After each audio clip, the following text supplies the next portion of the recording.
friends, welcome to my channel. நாம இந்த வீடியோல எதை பத்தி பார்க்க போறோம்னா, இப்போ ஒருவருக்கு தெரியாமல், அதாவது தனக்கு தெரியாம இன்னொருவர் ஒரு விஷயத்தை செய்யறது.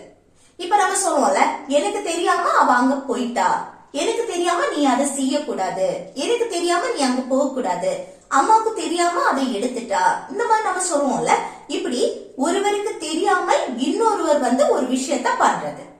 அதை பத்தி பாக்குறதுக்கு முன்னாடி நம்ம சேனல் ஃபர்ஸ்ட் டைம் பாக்குறீங்கன்னா சப்ஸ்கிரைப் பண்ணுங்க, கூட இருக்க பெல் ஐகானை கிளிக் செய்வீங்க. ஓகே, இந்த வீடியோக்குள்ள போகலாம். இப்போ தனக்கு தெரியாமல் இன்னொருவர் ஒரு விஷயத்த பண்றது, சரியா? அதுக்கு நம்ம என்ன யூஸ் பண்ணோம்னா, இப்போ எனக்கு தெரியாமல் அப்படின்னு சொல்லும் போது without my knowledge, இல்லைன்னு சொன்னா without me knowing. Okay, without my knowledge இல்லைன்னா without me knowing. ஓகே, இது என்னது? எனக்கு தெரியாமல் அப்படின்னு சொல்றதுக்கு. இது உனக்கு தெரியாம அவ அங்க போயிட்டா, உனக்கு தெரியாம அவ அதை செஞ்சுட்டா, இந்த மாதிரி நம்ம சொல்லுவோம்ல. இப்படி சொல்றதுக்கு எப்படி சொல்லலாம்? உனக்கு தெரியாமல் அப்படின்னு சொல்றதுக்கு without your knowledge, without your knowledge இல்லைன்னா without you knowing, without you knowing. இங்க பாருங்க, your இந்த சைடு without your knowledge, இதுல என்னன்னா possessive வரும், இதுல என்னன்னா object வரும். ஒரு ஆளை மென்ஷன் பண்றது.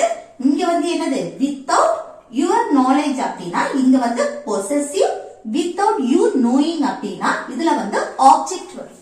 ஓகே, இப்ப பாருங்க, உனக்கு தெரியாமல்னா இது without your knowledge இல்லனா without you knowing.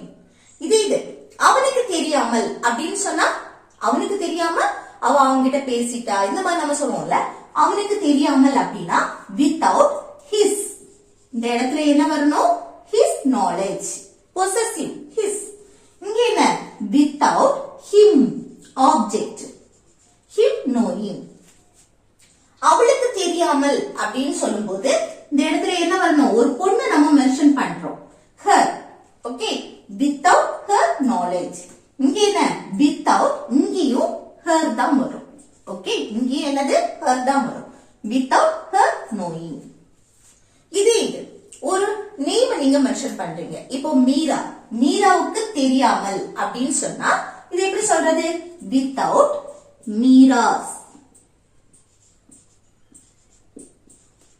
Okay, without Meera's knowledge. இங்க என்னன்னா without மீரா, மீரான் மட்டும் போட்டா போதும், மீரா knowing. ஓகே, இங்க மீராஸ் knowledge, இங்க without மீரா knowing. இந்த மாதிரி நம்ம சொல்லணும். இது எங்களுக்கு தெரியாமல் அப்படின்னு சொல்லும் போது, எங்களுக்கு தெரியாமல் அப்படின்னா without our knowledge, without our knowledge. இது without, இங்க என்ன வரணும்? as knowing. Okay, without as knowing, object as, இது possessive. ஓகே, இந்த மாதிரி நம்ம சொல்லணும். ஓகே, இப்போ இனி எக்ஸாம்பிள்ஸ் பாப்போமா? ஓகே, ஃபர்ஸ்ட் எக்ஸாம்பிள் பாருங்க. எனக்கு தெரியாம நீ அங்க போக கூடாது. நம்ம சொல்லுவோம்ல, எனக்கு தெரியாம நீ அங்க போக கூடாது. இது எப்படி சொல்லலாம்? எனக்கு தெரியாமல், தனக்கு தெரியாமல் இன்னொருத்தர்கிட்ட நம்ம சொல்றோம் தானே, நீ அதை செய்யக்கூடாது அப்படின்னு. அப்ப எனக்கு தெரியாமல் நீ அங்க போக கூடாதுன்னு சொன்னா எப்படி சொல்லலாம் பாருங்க. நீ அங்க போக கூடாது. இத ஃபர்ஸ்ட் எழுதுவோமா? நீ அங்க போக கூடாது அப்படின்னா இது எப்படி சொல்லலாம்? ஒரு செயலை செய்யக்கூடாது அப்படின்னு சொல்ற. கூடாது அப்படின்னா அங்க shouldn't யூஸ் பண்ணும் தானே. இந்த சென்டென்ஸ் நெகட்டிவ் சென்டென்ஸ். சோ ஒரு செயலை செய்யக்கூடாது அப்படின்னா அங்க அந்த கூடாது அதுக்கு shouldn't யூஸ் பண்ணும். அப்போ ஃபர்ஸ்ட் என்னன்னா சப்ஜெக்ட் நீ, நீனா யூ, யூக்கு அடுத்து இந்த கூடாது shouldn't. அடுத்து என்ன வரணும்? verb வரும். verb எது? அங்க போக கூடாது, போறதுக்கு இங்கிலீஷ்ல go. அடுத்து அங்க there. ஓகே, அப்ப நீ அங்க போக கூடாது அப்படின்னா you shouldn't go there, you shouldn't go there. Okay, எனக்கு தெரியாமல் அப்படின்னா இது எப்படி சொல்லலாம்? without my knowledge, without my knowledge.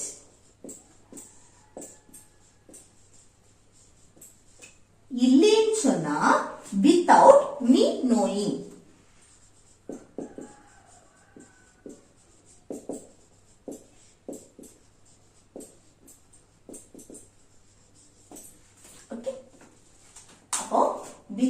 My நாலேஜ்னு சொல்லலாம், வித்தவுட் மீ நோயிங்னு சொல்லலாம். அப்ப எனக்கு தெரியாம நீ அங்க போக கூடாது அப்படின்னா you shouldn't go there without my knowledge. இல்லைனா you shouldn't go there without me knowing. Okay. Next, உங்களுக்கு தெரியாம நான் அங்க போக மாட்டேன். நம்ம சொல்லுவோம்ல, உங்களுக்கு தெரியாம நான் அங்க போக மாட்டேன் அப்படின்னு. இது எப்படி சொல்லலாம் பாருங்க. நான் அங்க போக மாட்டேன் ஃபியூச்சரை மீன் பண்ணி நம்ம நெகட்டிவா சொல்றோம். அப்போ நான் அங்க போக மாட்டேன் அப்படின்னா இது எப்படி சொல்லலாம், நான் சப்ஜெக்ட் ஆகி அடுத்து ஒரு செயலை செய்ய மாட்டேன் அப்படின்னா ஓன்ட் யூஸ் பண்ணுவோம் தானே. ஃபியூச்சரை மீன் பண்ணி நம்ம நெகட்டிவா பேசுறோம். அந்த மாட்டேன் அதுக்கு ஓன்ட். அடுத்து என்ன, மெயின் வெர்ப் வரும். அங்க போக மாட்டேன், போறதுக்கு இங்கிலீஷ்ல கோ. அடுத்து அங்கேன்னு சொல்லும்போது there. அதுக்கப்புறம் எனக்கு உங்களுக்கு தெரியாமல், உங்களுக்கு தெரியாமல் அப்படின்னு சொல்றதுக்கு இங்க என்ன சொல்லுவோம், without your knowledge.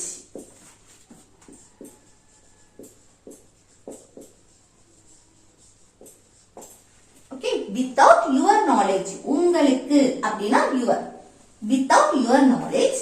இல்லைன்னு சொன்னா without you knowing. ஓகே. அப்போ உங்களுக்கு தெரியாம நான் அங்க போக மாட்டேன் அப்படின்னு சொல்றதுக்கு I won't go there without your knowledge. இல்லைன்னு சொன்னா I won't go there without you knowing. Okay. Next, என் அம்மாவுக்கு தெரியாம நான் அதை செய்ய மாட்டேன். நம்ம சொல்லல, என் அம்மாவுக்கு தெரியாம நான் அதை செய்ய மாட்டேன். இது எப்படி சொல்லலாம் பாருங்க. நான் அதை செய்ய மாட்டேன் அப்படின்னா எப்படி சொல்றது, ஒரு செயலை செய்ய மாட்டேன் அப்படின்னு ஃபியூச்சரை மீன் பண்ணி நம்ம நெகட்டிவா பேசுறோம். அப்போ நான் ஐ, அடுத்து என்ன வரும், won't. மாட்டேன் அதுக்கு won't. verb, அதை செய்ய மாட்டேன், செய்யறதுக்கு இங்கிலீஷ்ல do. அதை it இல்லனா that யூஸ் பண்ணுவோம். என் அம்மாவுக்கு தெரியாமல் அப்படின்னா இது எப்படி சொல்றது, without my mother's knowledge.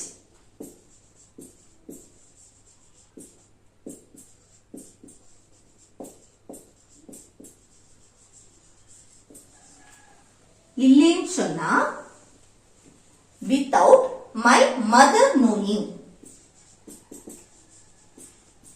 Without my mother knowing. Okay. அப்போ என் அம்மாவுக்கு தெரியாம நான் அதை செய்ய மாட்டேன் அப்படின்னா I won't do it without my mother's knowledge. இல்லைனா I won't do it without my mother knowing. Okay. Okay, next example பாருங்க. நான் அதை தெரியாம செஞ்சுட்டேன். நம்ம சொல்லுவோம்ல, நான் அதை தெரியாம செஞ்சுட்டேன்.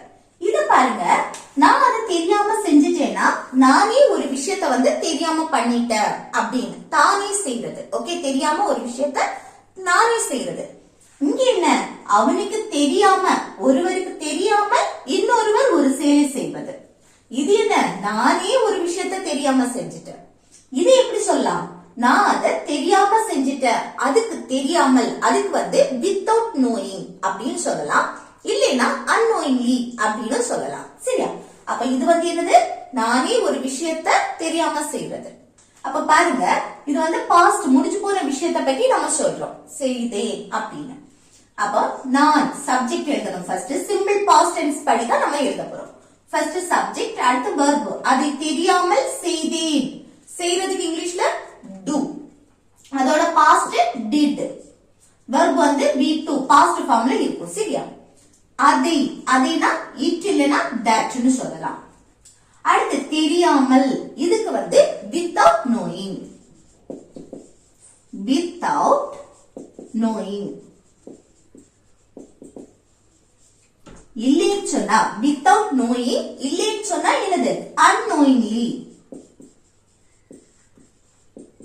Unknowingly. ஓகே. அப்போ நான் அதை தெரியாம செஞ்சிட்டேன், நானே அதை தானே அதை தெரியாம செய்யறதுக்கு I did it without knowing. Okay, without knowing. இல்லைனா I did it unknowingly. Okay. Next, அவனுக்கு தெரியாமல் நான் அதை எடுத்தேன். ஒருவருக்கு தெரியாமல் இன்னொருவர் ஒரு செயலை செய்வது. அப்ப என்ன அவனுக்கு தெரியாம நான் அதை எடுத்தேன் அப்படின்னு சொல்றதுக்கு இது எப்படி சொல்லலாம் பாஸ்ட் முடிஞ்சு போன விஷயம் தானே அப்போ நான் அதை எடுத்தேன் அப்படின்னா நான் சப்ஜெக்ட் ஆகி அடுத்து என்ன வரணும் சிம்பிள் பாஸ்ட் டென்ஸ் படி எடுத்தேன் verb எடுக்கிறதுக்கு இங்கிலீஷ்ல take அதோட பாஸ்ட் took அது it I took it அப்படின்னா நான் அதை எடுத்தேன் அவனுக்கு தெரியாமல் அப்படின்னு சொல்லும்போது without his knowledge without இது ஒரு ஆன நம்ம மென்ஷன் பண்றோம் சரியா without his knowledge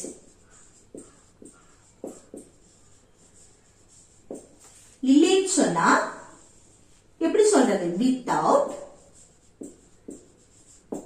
him okay without him knowing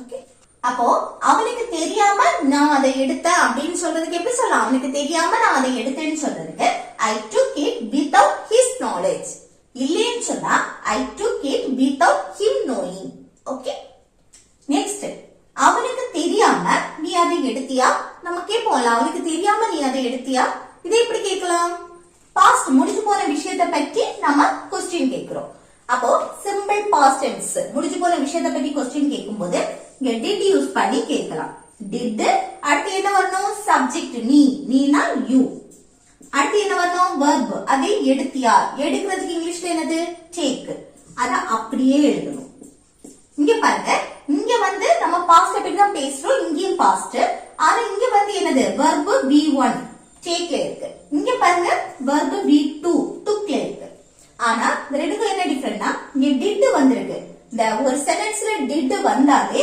அங்க verb present ஃபார்ம்ல தான் இருக்கும் சரியா இங்க வந்து நம்ம சாதா ஒரு ஸ்டேட்மென்ட் சரியா அதனால தான் நம்ம வந்து verb v2 ஃபார்ம்ல எழுதிருக்கோம் இங்க did क्वेश्चन கேக்குறோம் did வந்திருக்கு சோ இங்க வந்து என்ன போட்டுருக்கோம் v1 present ஃபார்ம்ல அந்த verb எழுதிருக்கோம் அடுத்து அதை it அப்ப நீ அதை எடுத்தியா அப்படினு கேக்குறதுக்கு எப்படி கேட்கலாம் did you take it அதை எடுத்தியா did you take it okay அடுத்து அவனுக்கு தெரியாமல் அப்படினு சொல்றதுக்கு அவனுக்கு தெரியாமல் அப்படினா without his knowledge without his knowledge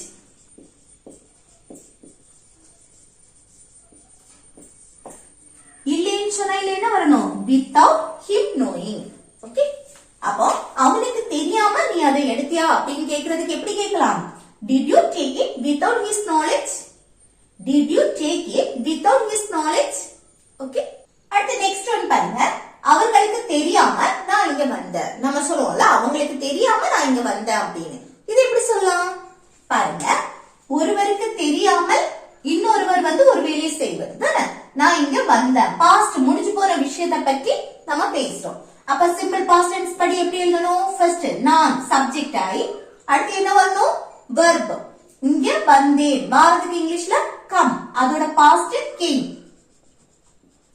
அடுத்து இங்க here அப்ப நான் இங்க வந்தேன் அப்படின்னு சொல்றதுக்கு I came here I came here அவர்களுக்கு தெரியாமல் அப்படினா without their knowledge without their knowledge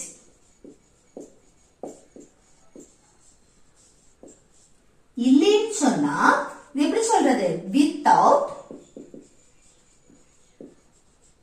them knowing okay அப்போ அவர்களுக்கு தெரியாமல் நான் இங்க வந்தேன் அப்படின்னு சொல்றதுக்கு எப்படி சொல்லலாம் I came here without their knowledge இல்லைன்னு சொன்னா I came here without them knowing okay next இது எனக்கு தெரியாமல் நடந்தது நம்ம சொல்லுவோம்ல இது எனக்கு தெரியாமல் நடந்தது அப்படின்னு அப்போ எனக்கு தெரியாமல் ஒரு விஷயம் நடந்திருக்கு சரியா அப்போ இது என்னது பாஸ்ட் முடிஞ்சு போற விஷயத்தை பத்தி பேசுறோம் இது நடந்தது அப்படின்னு சொல்லும் போது பாஸ்ட் ஓகே இதுதான் சப்ஜெக்ட் this அடுத்த verb நடந்தது ஏதோ ஒரு விஷயம் நடந்திருக்கு அப்ப நடந்தது அப்படின்னா happen அதோட past happened okay this happened அப்படின்னா இது நடந்தது யாருக்கு தெரியாம எனக்கு தெரியாமல் அப்படின்னு சொல்லும்போது without my knowledge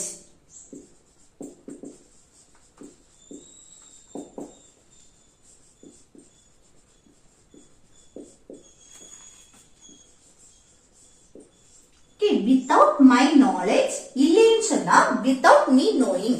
ஓகே, அப்ப இது எனக்கு தெரியாமல் நடந்தது அப்படின்னு சொல்றதுக்கு எப்படி சொல்லலாம்? This happened without my knowledge. இல்லைன்னு சொன்னா this happened without me knowing. Okay, next, உனக்கு தெரியாமல் அது எப்படி நடந்தது? क्वेश्चन கேக்குறோம். உனக்கு தெரியாம அது எப்படி நடந்தது அப்படின்னு. இது எப்படி கேட்கலாம்? பாருங்க, உனக்கு தெரியாமல் அது அப்படியே இருக்கட்டும். அது எப்படி நடந்தது? இது எப்படி கேட்கலாம்? அது எப்படி WH क्वेश्चन வந்திருக்கு. அப்போ how, எப்படினா how. அடுத்து என்ன வரணும்? did. past பத்தி தானே பேசுறோம். did. அடுத்து என்னது வரணும்? சப்ஜெக்ட். அது, அதுனா இட்னு சொல்லலாம், தட்னு சொல்லிக்கலாம். அதுக்கப்புறம் verb, நடந்தது. நடந்தது, ஏதோ ஒரு விஷயம் நடந்திருக்கு. அப்போ happen. இங்க verb present formல இருக்கும். ஏன்னா இங்க did வந்திருக்கு. சரியா? அப்ப அது எப்படி நடந்தது அப்படின்னா how did it happen? How did it happen? Okay, உனக்கு தெரியாமல் அப்படின்னு சொன்னா without your knowledge. Without your knowledge.